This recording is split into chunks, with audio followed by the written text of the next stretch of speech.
विदेश मंत्री doctor S Jaishankar Delhi में संयुक्त राष्ट्र सैनिक योगदानकर्ता देशों के प्रमुखों के सम्मेलन को संबोधित कर रहे हैं। सीधा रुख करते हैं। However, the process of reform itself is being used to derail that agenda. As a result, I'm sorry to say historical injustices still continue. India affirms its commitment to assume greater responsibilities in a reformed United Nations and in a reformed multilateralism. Now, this brings me to the core of our discussions, UN peacekeeping.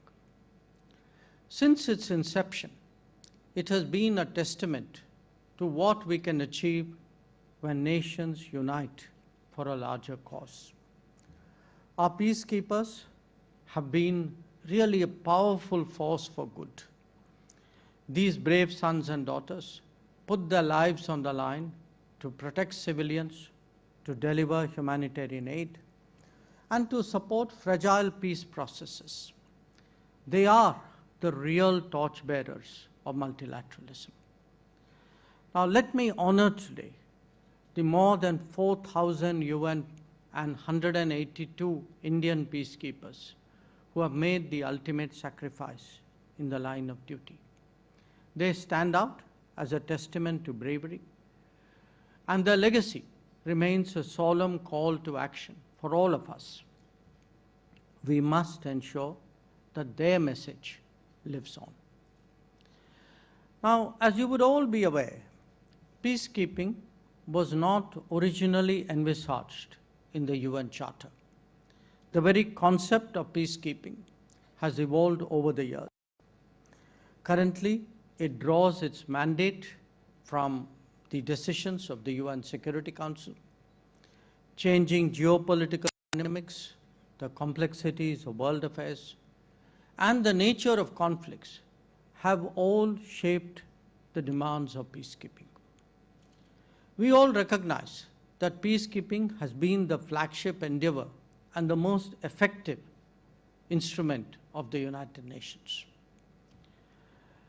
When it comes to peacekeeping operations, allow me to flag 7 concerns for your collective consideration. 1, troop contributing countries as well as host states must be consulted while formulating mandates of peacekeeping missions. 2, peacekeeping can only be effective if mandates are commensurate with the resources allocated to the missions.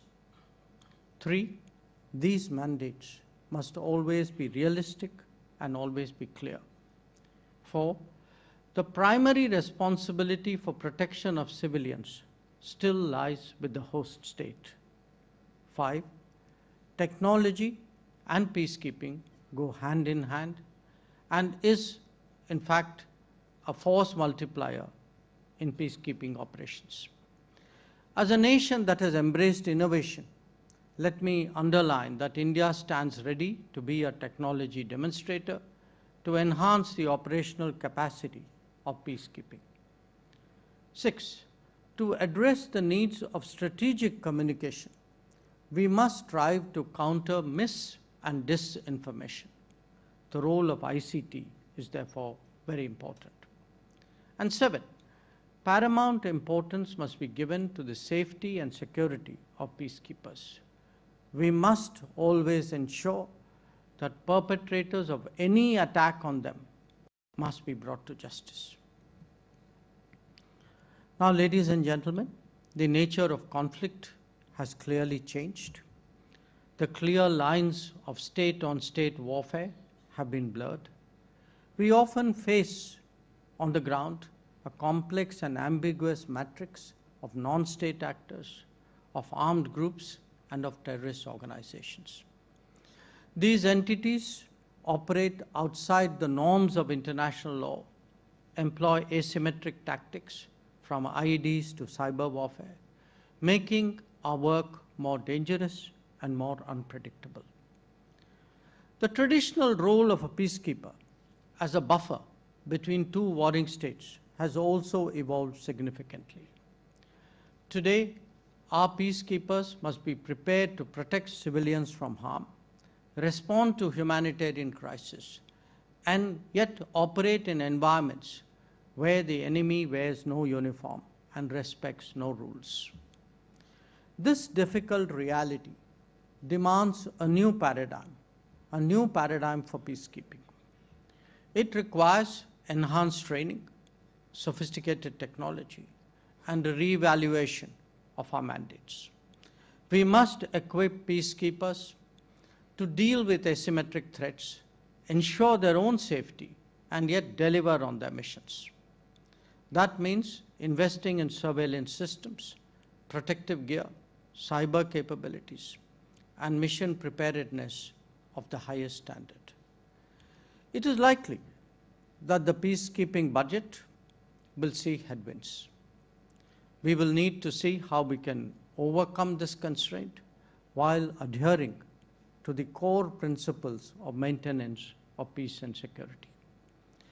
This should also be an opportunity to undertake measures of making UN peacekeeping more financially and administratively rigorous, like winding down obsolete missions that have outlived their purpose. For India, participation in UN peace operations is a profound expression of our responsibility as a member state and of our belief in global commitments. Since inception, we have contributed over 300,000 troops cumulatively, making us the world's largest troop contributing country. Our peacekeepers have served and are serving with distinction and professionalism in some of the world's most challenging theaters. This includes South Sudan, Lebanon, Syria, and the DRC, amongst others. This sustained commitment stems from our conviction that peace anywhere strengthens peace everywhere. We also take great pride that we have walked the talk in our commitment towards women, peace, and security. Our women peacekeepers have demonstrated the unique impact that they have. They build trust in communities and give hope to vulnerable populations, especially women and children.